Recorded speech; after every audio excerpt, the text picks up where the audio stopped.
Hey everybody, it's Peter. In this video, we are going to go in depth with the Mazda 3 GT all-wheel drive, and we're going to show you the things that the other videos aren't showing you. We're going to go beyond the spec sheet to show you things that make a difference to you as an owner of this car.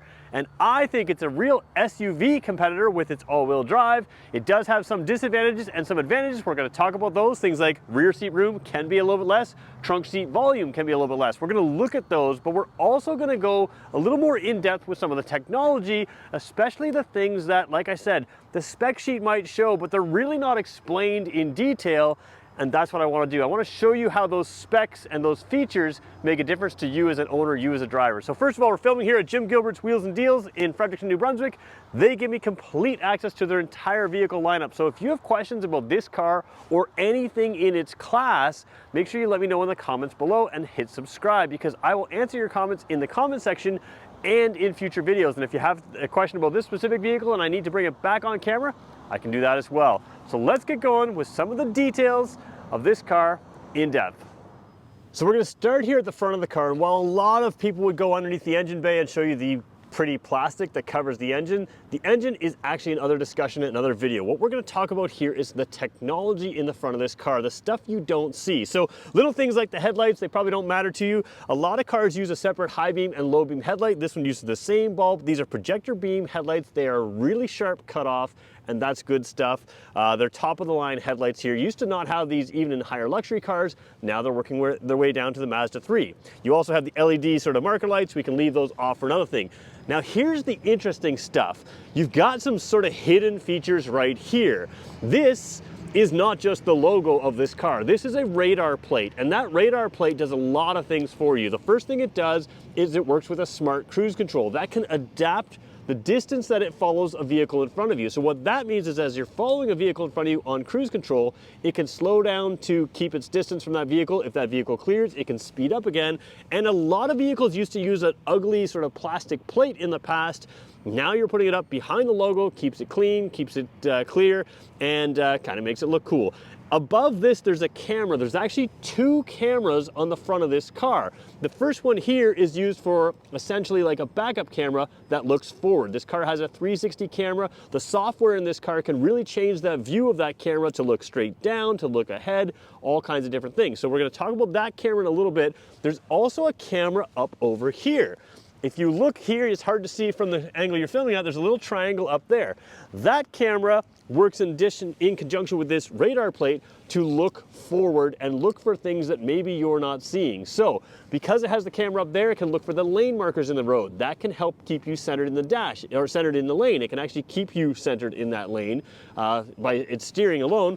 And then of course, the radar plate and that camera are also going to give you the ability for this car to see things in front of you like pedestrians and other vehicles, and this car is capable of stopping on its own in an emergency situation to try to avoid a collision, or at the very least minimize a collision if you're not paying attention. Now don't test that out, test that like you test your airbags. You don't want to test those out, but the point is it has some nice safety features in here, buried in here, that you may not expect in this car. Now let's look at the back. So at the back of this car, well, a lot of people are looking at the dual exhausts, which it has here. What you're not seeing is the parking sensors. Now this one has parking sensors front and rear, which are going to be things that allow you to, or allow the car to beep progressively quicker as it approaches something, and to have a solid beep as you get close to something. That matters even though you have a camera not here, but underneath here to look behind you, because as you're approaching things, if you're not watching that camera system perfectly, this can warn you through your ears, through audible warnings, instead of just using the camera to allow you to know what's behind you. So these are all little things that work their way into a smaller car, a small car that used to be considered an economy car, that are more luxury type features. And we're going to see those luxury type features come together as we get inside. First, let's check out the practicality of this car by looking at the trunk space. So as we talk about this car as an SUV competitor, you can see the all-wheel drive is a real appealing thing for those looking for an SUV, but something that's sportier and more fun to drive. There are two compromises here that are key when you're buying this car over an SUV. First thing is the trunk. So there's a pro and a con to the trunk in a vehicle like this. If you take a typical small crossover, you're going to have a larger opening. So if you're always carrying large boxes, they're not going to fit in a typical sedan. That's just to have a smaller opening. However, the advantage is you do have a very long floor, and I almost can't reach in fact, I can't reach the back of the seat there. So it is a very, very long floor. So if you carry things that are longer floors, the typical small crossover of this length offers you a shorter trunk space, but a taller trunk space with a larger opening. You still have quite a bit of volume in here. You can go camping, go away, do all your stuff, that kind of thing, but you do lose some height and you do lose the opening that you would have in an SUV. You also gain a sportier drive. We'll talk about that in a second. Let's check out the back seats first. So backseat features are important to me. It's one of those things where I feel like some manufacturers skip out, and you can see a little bit of that going on with Mazda here. Now, to be fair, what they don't spend back here, they do definitely put in the driver's environment, so stay tuned for that. But let's just show you what you get here. Cup holders and an armrest, that's good. Latch system here on the outside positions, that's also good. What you don't get are a couple things that I would like is you do have a pocket over on the passenger side, but you don't have one on the driver's side, and you also don't have vents or USB ports in the armrest. Those are typical kinds of things that they throw in various vehicles in this class, certainly in the SUV class, but you do not have them here. Now, the other thing is because this is an all-wheel drive model, it does have a drive shaft that runs from the front to the back, and that makes for a little bit of a taller pillar in there. This is realistically a 4-passenger car, 5 at a pinch, which is typical for the class, but you will lose some legroom there anyways, which, let's be honest, you probably can't put your feet there in regular cars in this class. Now let's jump in for a second and show you the one other compromise compared to an SUV that you're gonna have to decide if it works for you. All right. I think you can see the other compromise compared to an SUV. With the sloping roofline, small cars still don't have the headroom of a small SUV. So I'm about 6 feet tall and, you know, my hair is kind of on that roof. So if you have a 6-footer, sitting behind a 6-footer, you'll see here that my knees are, while not touching the seat, they are closer to the seat and my head is closer to the roof. Now, if you're fitting children in here, you'll be fine. If you're fitting people smaller than 6 feet or around 6 feet without a 6-foot driver, I could slouch a little bit more and create some room.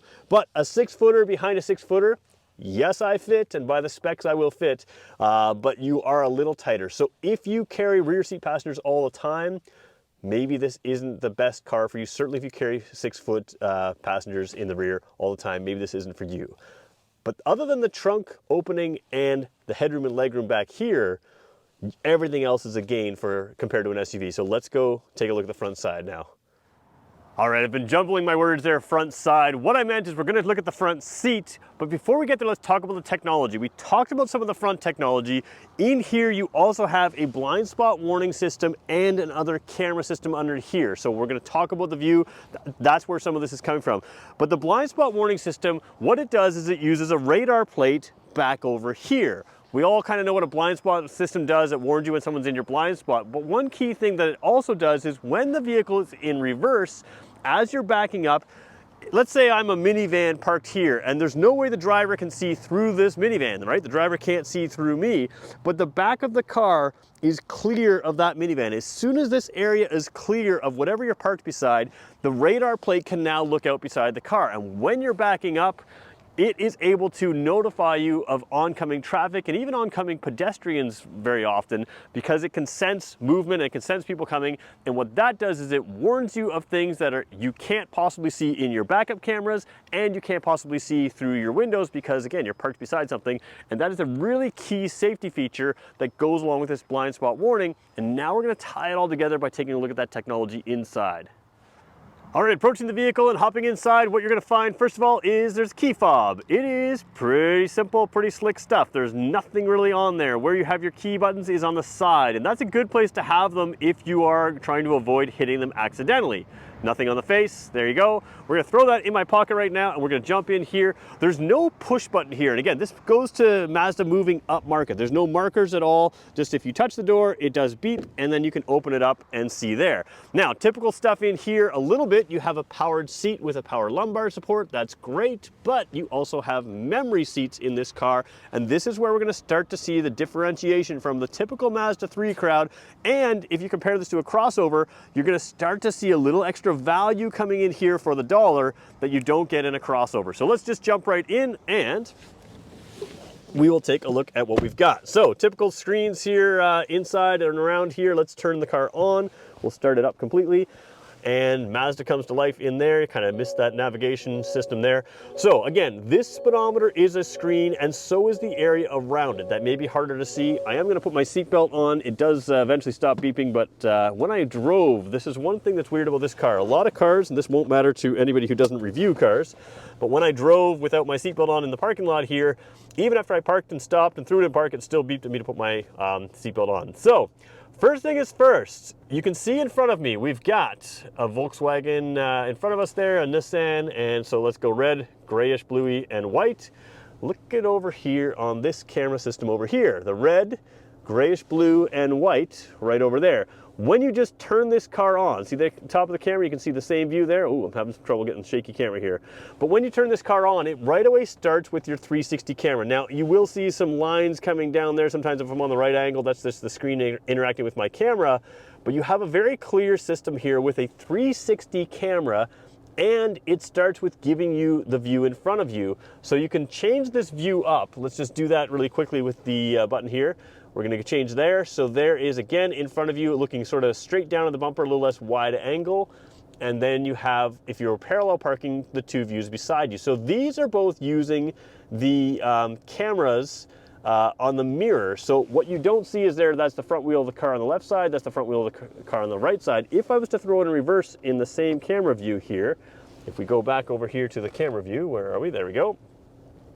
Where are we? Flip it around. Oh, we can't go to the reverse. So again, it does look forward, but not reverse. So we'll show you that in a second. Let's go back to park, see if it'll show the camera view. Let's put it back on the camera view. All right.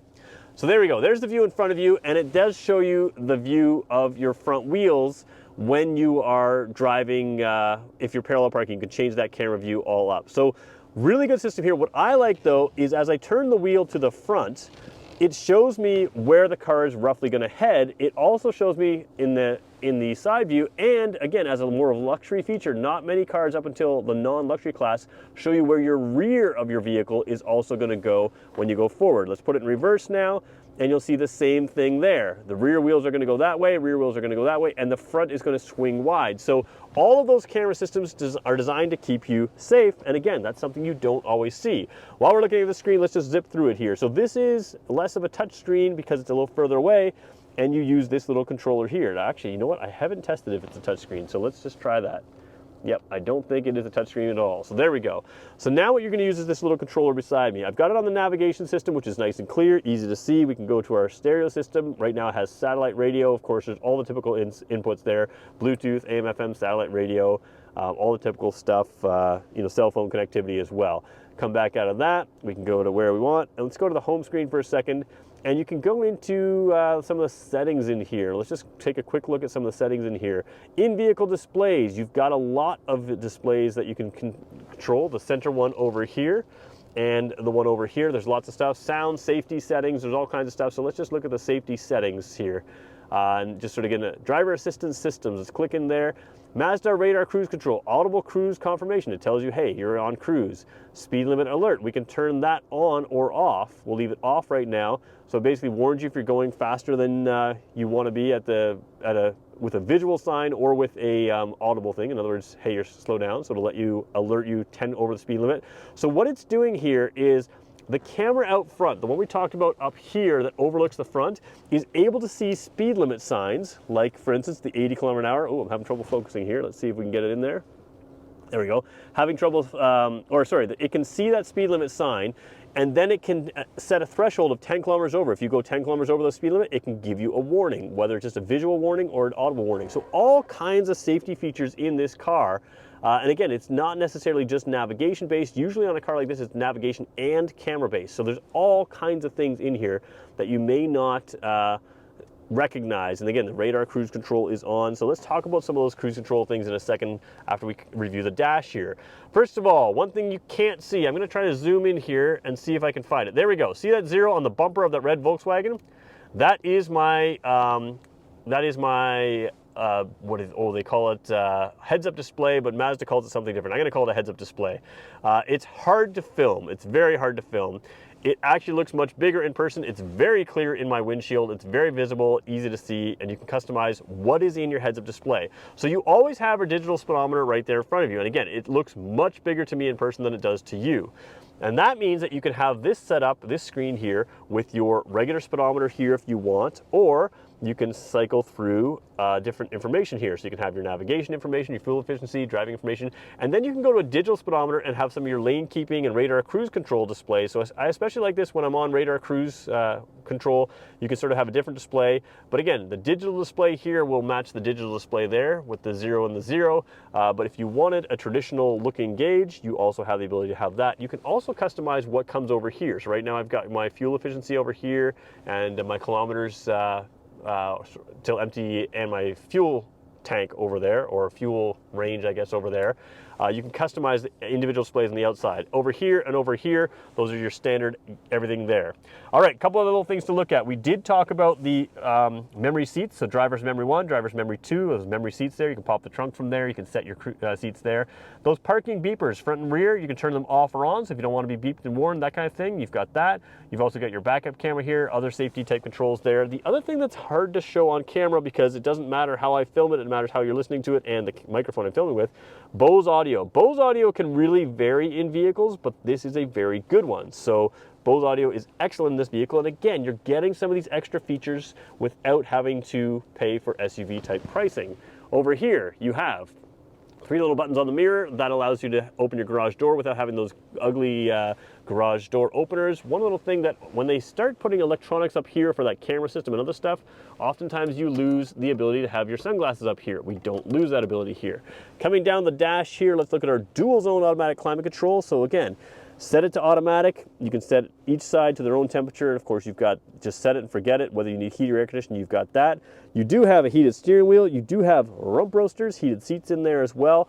And then you've got a few other things. You've got a little spot for your phone over here. Now, one thing that I'm a little disappointed in is I don't seem to be able to find a wireless charge pad in this car, which I would have liked to see given everything else it has. You do have the cup holders there, automatic transmission, sport mode, and nothing else. Just tap it in sport or off. I think that's all the drive modes you need. This is how I'm controlling the screen. It's very intuitive, very well placed. You've got your volume switch over there and your typical everything else here. So navigation, stereo, home screen, and this is just a big knob to move through menus. Go back there. It's very intuitive. You don't have to take your eyes off the road to control that to use that controller. And of course, a quick glance at the screen will tell you what's going on. Electronic parking brake is typical stuff. And then this armrest is built nicely into the, let's go wide angle for a second here. It is built nicely into the sort of design here of the side. It kind of comes up and matches, and this slides first and then opens. So you can see it's kind of soft opening there, and let's see if I can do that again. Soft opening there, and then you have your 2 USB ports, a 12-volt port, and some storage in there. So you can run a phone cord out and leave other things around there, but you can also pull that shut and keep it shut there. So kind of a nice little feature in there. Let's take a look at the steering wheel controls just to see how easy they are. They're well laid out here. You do have paddle shifters back here. Let's show you them, one on each side. And then you also have some of the safety type things. So your cruise control is typical stuff here. This is also your sort of helps, let me go zoomed in a little bit. There we go. So you can see here, this is what sort of helps self-steer. So cruise control, you can set the distance of how you want to follow in front of you. All very easy to understand once you get used to it. Over here, just basically your information in your dash, and then your phone controls here, audio controls there. Headlights and wipers are also worth pointing out. Automatic headlights are standard. Automatic high beam, you can tap this in, and that allows the high beam to, again, use the camera out front, the one we talked about at the beginning, to see vehicles in front of you, whether they're coming towards you or away from you or even across your path, and it will turn your high beams on and off automatically, which is a nice feature to have. It works quite well. And then speaking of automatic features on stocks, you can actually have your intermittent wipers set to an automatic, and you can set them to sense a little bit more sensitively or less sensitively, so that as the rain picks up and slows down, your wipers will adjust automatically. And as even if you're in a consistent rain, as you drive faster or slower, your wipers will have to go faster and slower, and you can set that all automatically. Let's flip the camera around and talk about one more thing. So ever since Mazda introduced the Miata, and say what you want about the Miata, I think it's a really great sports car. Other people will say not so much, but the Miata is really great at handling. And ever since they introduced that car, they've brought that handling feel to their entire lineup. For their SUVs, they handle quite well. But here's the thing. sitting in this cockpit, you have a really nice sitting area for a good handling car. The position to the steering wheel is very good. It is telescopic, which means it can come nice and close to you.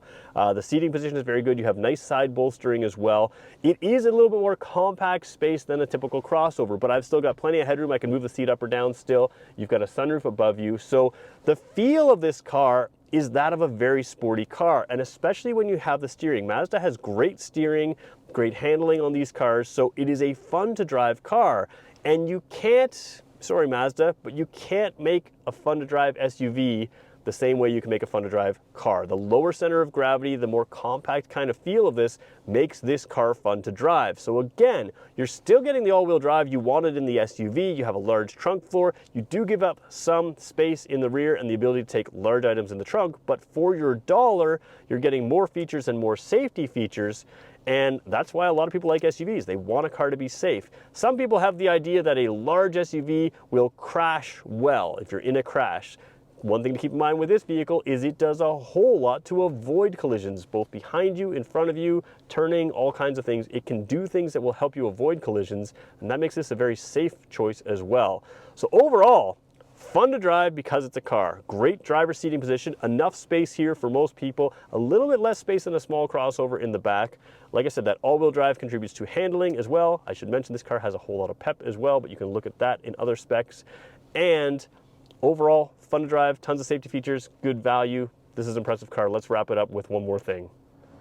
So I always like to wrap up these videos by talking about who this car is for. And maybe if you're looking for a small crossover, this isn't what you had in mind. If you want the roof racks and the ability to take stuff up top, maybe this one isn't perfect for you. If you need the big trunk opening, maybe it's not perfect for you. But if you want a safe car with great technology and great value, this becomes a pretty interesting vehicle. This has moved on from the Mazda 3s of the past, where they were competing equally with all of the sort of, sedans and that kind of thing in the compact economy class, and it's really moved into a high feature car with a compact size, and I appreciate that. I think it's easy to drive, easy to park. You add in that camera system and all the safety systems and all the technology, the Bose audio, the sunroof, and it really feels like a car that's well above its typical class. Buying a used BMW doesn't give you anywhere near the features of this relatively new, almost nearly brand new Mazda vehicle. It's got little features like just right now, when I walk away from the vehicle, it can lock itself automatically, that kind of thing. It has that feel of luxury and fun to drive, but it still gives you the all-wheel drive, which is fun for handling, but great for the winter. So you have sort of the car that can do it all for you as long as you don't need a little bit of extra space. And this car has really impressed me for that reason. We've moved away from cars as a society into SUVs for various reasons. One of the big reasons is all-wheel drive, but we're losing the joy of driving along with some of the fun technology you can have when you don't have to pay for what is classified as an SUV, and you can start looking at it into a compact car. So great job on Mazda for moving up class, still keeping the price in line with what the features that you're getting, and that's really the key here. Is if you're looking at a Mazda 3 and saying, hey, they're getting more pricey, sometimes they are, but the features here are very class leading. So I'm very interested in spending more time with this car, which means if you have questions about it, let me know in the comments section. If you own this car, let me know about it as well. And we'll talk about it through and through. We'll create a video database of information on this car and all the vehicles in its class. And speaking of all the vehicles in its class, that's the best thing about being here at Jim Gilbert's Wheels and Deals. This is known as Canada's huggable car dealer. Their salespeople are fantastic. In fact, the entire staff, they care about the customers. And what's cool is you can compare this along with all of the cars that are in its class. You want to compare it to a small crossover? You can do that as well. And if you've got numbers on this car, you could get numbers across vehicle lines, across vehicle makes, across vehicle models, and you have the same salesperson giving you apples to apples comparisons who doesn't care what brand you buy. They just want to make sure that you get what you need, and that's one of the great things about being here at Jim Gilbert's Wheels and Deals. In addition to giving me access to their entire vehicle lineup so I can make videos for you, they really do care about you. So make sure you swing by Jim Gilbert's Wheels and Deals, and thanks everybody for watching.